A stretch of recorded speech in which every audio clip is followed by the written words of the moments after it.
Cariri, inclusive, vive uma situação delicada com a segurança, sem uma solução eficaz, né, para essa questão. E nós queremos cobrar, eu estou na Assembleia cobrando cada vez mais, mas nós temos que cobrar como partido, formulando projetos, formulando soluções. O nosso Demontier Tenório, produtor e repórter aqui do Jornal Meio Dia, também participa conosco aqui da entrevista com o deputado Carlos Matos. Boa tarde, Demontier. Boa tarde, Marco. Boa tarde, deputado. A recente entrevista do secretário da Fazenda, Mauro Filho, ele deixa no ar assim, uma situação um tanto quanto sombria para 2016, principalmente no que se refere à questão do pagamento dos servidores públicos do Estado do Ceará. O senhor tem alguma informação concreta sobre como anda o caixa do Estado nesse momento? Demontier, você toca num ponto que eu, na Assembleia, fui uma voz, inclusive, constrangida em algumas vezes, como se eu tivesse plantando o apocalipse do Estado. O Estado do Ceará usou alguns artifícios, algumas artimanhas na contabilidade que ofuscou a realidade das finanças. Pelo Banco Central, nos últimos 4 anos, nós tivemos um déficit de 300 milhões por ano. Nas contas do Estado apresentadas pela Assembleia, nós teríamos tido um superávit de 300 milhões. E a história está mostrando que está faltando um pedaço da história. Primeiro, nós precisamos ter transparência nas contas. Senão nós não vamos saber. Termômetro quebrado não serve para nada. Só adianta eu saber se eu estou com febre ou se eu não estou com febre se o termômetro estiver certo. De que adianta eu estar com 40 graus de febre e pegar um termômetro quebrado dizendo que eu estou com 36,5? Se é mentira.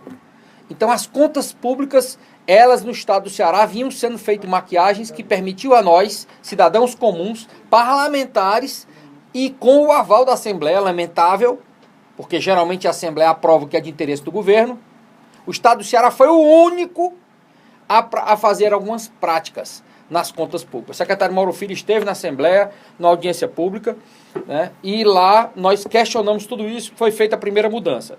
Então, a partir desse ano, não vai ser possível aproveitar saldos de anos anteriores, ofuscando o resultado daquele ano. Mas o Estado dá todos os sinais de que está com problema de caixa. Está faltando 360 milhões para a saúde. Estava faltando 400. O governador Camilo foi a Brasília e conseguiu, e eu dei os parabéns a ele pessoalmente. Ele disse: presidente, o senhor conseguir governador, o senhor conseguir alguma coisa de um governo quebrado, já foi bom. Mas conseguiu quase nada. 100 milhões, que só entram 40 milhões esse ano, quando nós estamos precisando de 400, então está faltando 360 milhões para a saúde. A situação de pessoal que você colocou, nós estamos já no sinal de alerta, com 54% das nossas despesas comprometidas com o pessoal. O Estado do Ceará mandou agora para a Assembleia já o orçamento sem aumento para os servidores. Ora, se nós estamos ruim na saúde, estamos ruim na educação, estamos ruim na segurança, penalizar o servidor público a essa altura do campeonato, isso é característica de quê? De um Estado que está sem dinheiro. O orçamento desse ano é de 23 bilhões e do próximo ano. Esse que já está na Assembleia seria de quanto? Não, esse não chegou à nossa mão ainda. Entrou, está passando na Procuradoria e tudo para nós receber. Mas nesse patamar, 23, 24 bilhões. Uma situação, por exemplo, de uma receita estimada em 16 bilhões de reais, um orçamento de 23 bilhões, se não existe contrapartida efetiva do governo federal, que, segundo as informações, estaria quebrada também. Pois é, nós estamos vivendo um momento delicado. O próprio secretário Mauro Filho me falou que já 17 estados não conseguiram pagar a folha de pagamento em dia. O estado do Ceará continua pagando, mas na ocasião que nós conversávamos, ele tinha a notícia de que houve uma redução de 16,5% no Fundo de Participação dos Estados, no FPE. Ontem eu encontrei com o prefeito de Quixadá, que me deu a notícia de que houve uma redução de 38% no Fundo de Participação dos Municípios. Que está entrando hoje. Que está entrando hoje. A parcela dia 10, 20 e 30. Estaria sendo reduzido 38%. Isso se confirmando como verdade, nós vamos ter um colapso nas finanças públicas. E aí nós ficamos nos perguntando, cadê o dinheiro do Ceará? 120 milhões está preso no aquário. Que se para concluir tem que gastar mais 200 milhões. O governador esteve na China falando algo sobre essa questão do aquário, isso seria verdade, até mesmo a possibilidade, vamos dizer, de uma terceirização do centro. Eu propus isso já no começo, eu não teria condição do Estado, não sou contra o aquário, mas construir com dinheiro público, não tem dinheiro nem para a saúde, nem para a educação, nem para a segurança, aí peraí, né? É um atentado com o cidadão cearense. E eu propus a PPP, vi agora nos jornais que o governador está lá, né, na China, procurando um investidor para o aquário. Quero torcer que dê certo, para evitar que dinheiro do Tesouro, de outras atividades, sejam colocados. Menos mal. A refinaria, Demontier, nós estamos até essa data, acabei de falar com o deputado Raimundo Gomes de Matos, que está apresentando um relatório para fazer o levantamento do prejuízo causado pela Petrobras, aonde ela havia anunciado a refinaria. Todos os estados já apresentaram, menos o Ceará. Desde janeiro que o governo tomou posse, nós estamos em setembro, o governo do Ceará não sabe quanto é que gastou na refinaria, que foi cancelada pela presidente Dilma, cancelada pelo governo federal, e que o Ceará ficou a ver navios. Porque o que nós temos que fazer? Diante dessa dificuldade financeira, nós temos que dizer, olha, nós perdemos 650 milhões aqui, que é a previsão, vocês vão nos compensar. Vão dar 300 milhões para a saúde, né? Vão terminar o aquário para nós, vão fazer outros projetos. O metrô, que está parado por falta de dinheiro, com a ameaça de parar o cinturão das águas. Então, nós temos sendo tratado de uma forma muito ruim. E veja que o governo nosso é do PT. O governo do PT, governo federal do PT, foi feita uma estratégia no Ceará aqui que eu acho completamente equivocada. Coloca o secretário estadual do mesmo partido que está o ministro lá no governo federal, pensando que se consegue mais dinheiro do governo quebrado. Se os dois são amigos, o ministro chega para eles, rapaz, não me mate não, tu que é meu amigo. Não me mate vergonha não me peça dinheiro não. Né? Aí o outro que é inimigo diz, rapaz, tu me arranja dinheiro, eu boto no jornal que tu tá quebrado. Aí ele arranja para os outros, em vez de ser amigo. Nós estamos fazendo essa estratégia errada, uma atrás da outra. Nós erramos no Ceará na política de saúde, nós erramos no Ceará na política de segurança pública. Na educação nós tivemos avanços, mas comparando a gente com o nosso umbigo mesmo, os indicadores são todos nacionais, todos locais. E nós, quando pegamos um índice, que ele me assusta, que é de cada 100 jovens, só 10 sabem matemática e português em nível internacional. Aí você vai ver outros indicadores, você diz, realmente faz sentido. O Ceará é o pior salário do trabalhador do Brasil.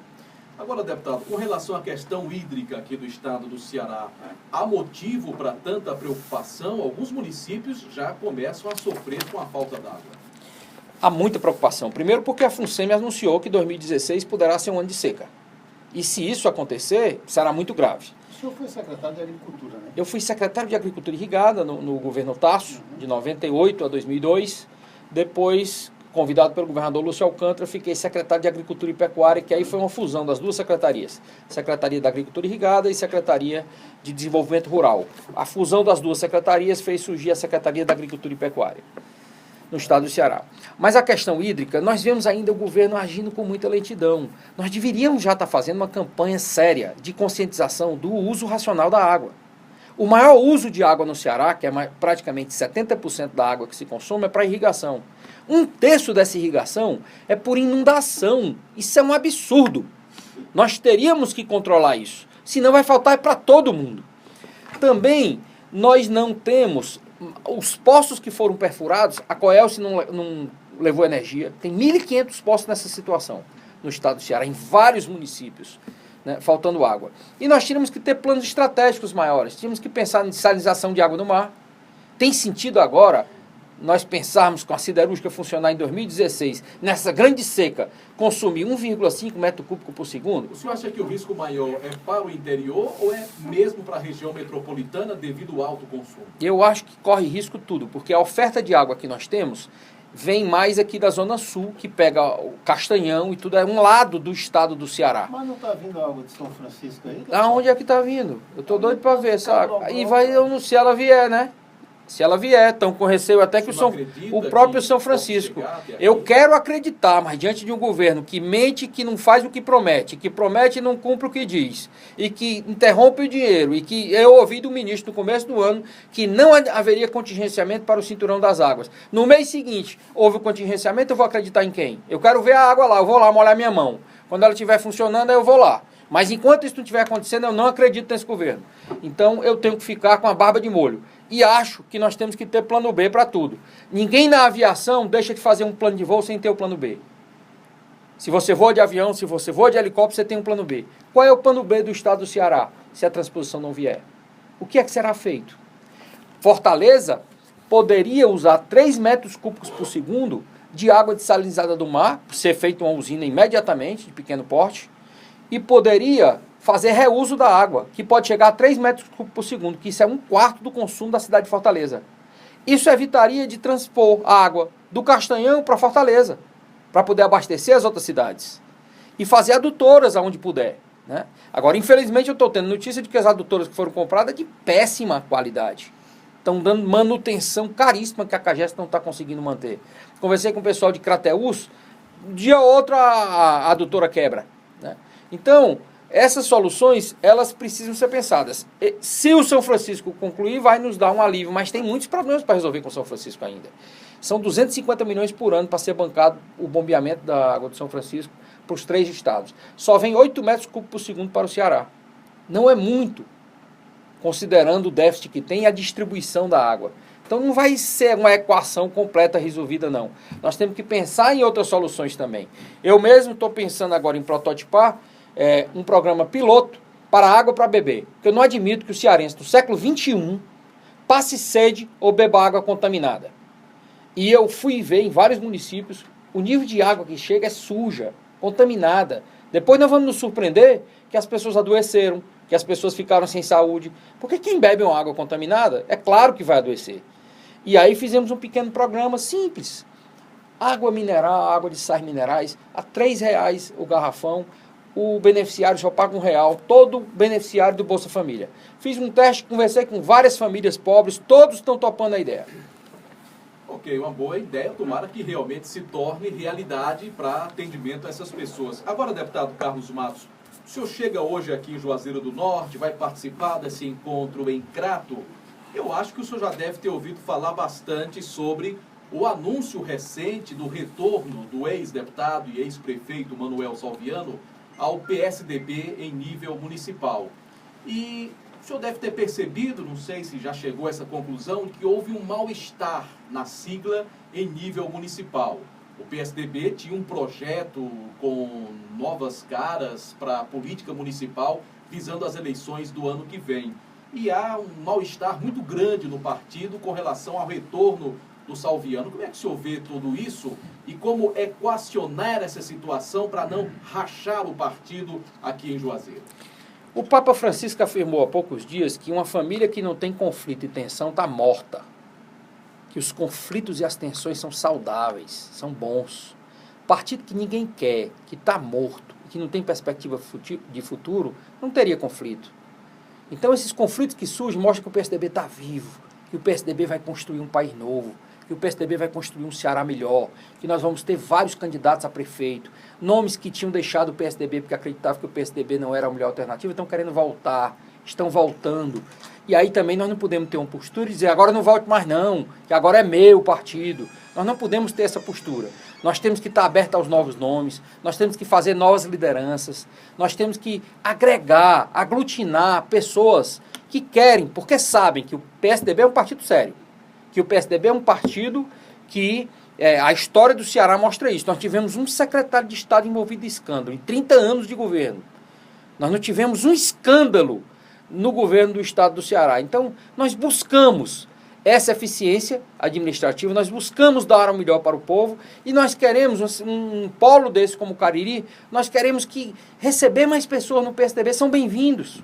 Todos aqueles que quiserem contribuir, sabendo que o PSDB é um partido que busca honradez, sabendo que o PSDB é um partido que busca dialogar com a sociedade, sabendo que o PSDB é um partido, né, em reconstrução, mas que tem pilares muito fortes. Nós temos uma liderança como o senador Tasso Gereissati, nós temos um deputado atuante como o deputado Raimundo Gomes de Matos na Câmara Federal, e eu, humildemente, estou querendo dar minha contribuição na Assembleia Legislativa, querendo ser uma voz não só minha, mas uma voz da aspiração de todos aqueles que fazem o PSDB e de todos que aspiram uma política mais séria e colocar. Então eu fico muito inspirado pelo Papa Francisco. Que bom que tem essa tensão, senão está morto, né? Um partido que não tem briga, está tudo ok, porque já ficou velho, está na hora de morrer. Nós estamos vivos, então é bom. Mas, deputado, o senhor acha que o retorno do ex-prefeito Salviano ao PSDB é um retrocesso para o partido ou é um avanço, na sua opinião?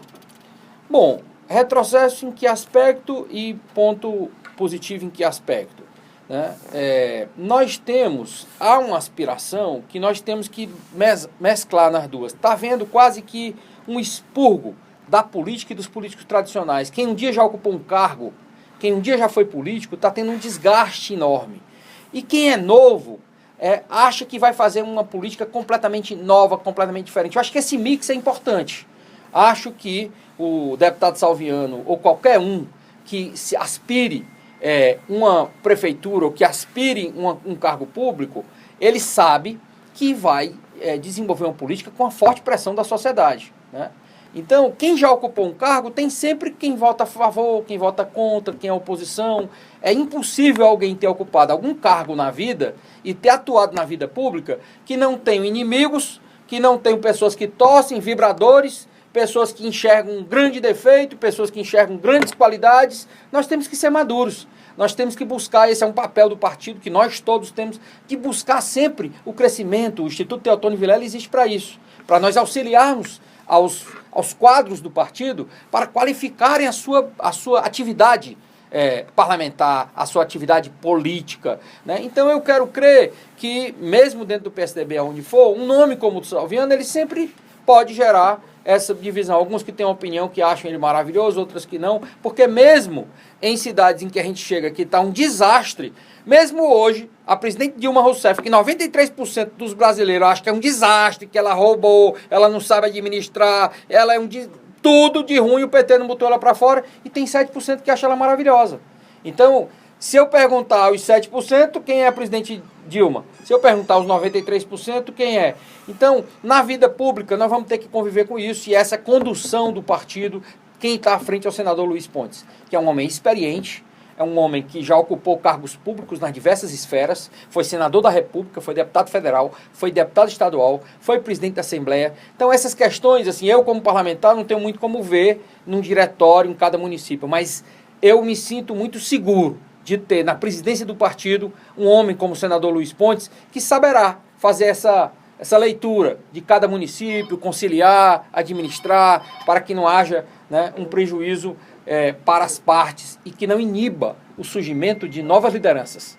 Não podemos ficar presos só às lideranças antigas. Aqui no Ceará, as últimas eleições, elas marcaram o surgimento de um bloco formado, por exemplo, por PSDB e PMDB, que na verdade são partidos antagônicos em nível de Congresso Nacional, já que um faz parte da base aliada e outro é oposição. Vocês estão querendo trabalhar a reedição dessa mesma coligação no âmbito dos municípios? Existe algum tipo de conversa para colocar na mesma mesa essas pessoas que estão no PSDB, no PMDB, por exemplo, sob as lideranças de Tasso Gereissati, dos senadores Tasso e Eunício Oliveira? Não necessariamente, Demotier, mas nós não estamos fechados. Nós podemos fazer aliança em alguns municípios e não fazer em outras. Pode ocorrer de ter municípios que tenham o candidato do PMDB e terá o candidato do PSDB. Então, não necessariamente não é uma aliança feita para o Estado. Nós tivemos aliança na última eleição e pudemos reeditar, mas não é uma aliança programática, nós não temos assim um projeto conjunto. Mas naquele momento houve uma reação, porque o Ceará estava vivendo uma ditadura, uma dinastia, onde só uma família estava administrando o Estado e sem perspectiva de oposição. O cearense estava acuado, sem poder dar nem opinião política, porque senão era perseguido, né? Nós tínhamos a Assembleia Legislativa completamente dócil. Diante dessa perspectiva, o senador Tasso, quer dizer, saiu da sua situação de conforto, de já ter saído da política, e se colocou à disposição, sabendo que era um altíssimo risco não ganhar, porque na história recente do Ceará, nunca um senador ganhou sem apoio do governador. O senador Tasso Gereissati foi o primeiro que ganhou, pelo menos nos 60, 70 anos aí por último, sem apoio de um governador de estado, né? E o Eunício Oliveira decidiu-se de última hora a ser governador, era aliado do governador Cid Gomes. Então as chances de ganhar seriam muito pequenas, mas era preciso, naquele momento histórico do Ceará, que se apresentasse uma alternativa ao povo do Ceará. E a vontade do povo do Ceará era tão grande que quase ganhamos. Chegou muito perto, né, com toda a força, com toda a máquina de governo, quase que se chega à vitória. Um verdadeiro rolo compressor, né, deputado? Exatamente. E o próprio governo Tasso Gereissati está aí para mostrar isso, porque produziu senadores como Luiz Pontes, como Sérgio Machado, como Beni Veras, Patrícia, né, Cid Carvalho, que foi junto em 88, Mauro Benevides também, né, 6 senadores, uma longa história, né, já que ele foi governador durante 3 mandatos aqui no Ceará, né. Então, Tá legal. Deputado, eu quero agradecer muito a sua presença. O nosso tempo, infelizmente, vai chegando ao final. Assuntos muito bons, certamente ficaríamos aqui muito mais tempo, mas eu quero agradecer a sua presença e sempre que estiver no Cariri, faça a gentileza de vir aqui na Vale FM, o senhor é muito bem-vindo. Muito obrigado, Marco Valério. Eu agradeço a forma como eu sou recebido aqui, sempre me deixa muito feliz com essa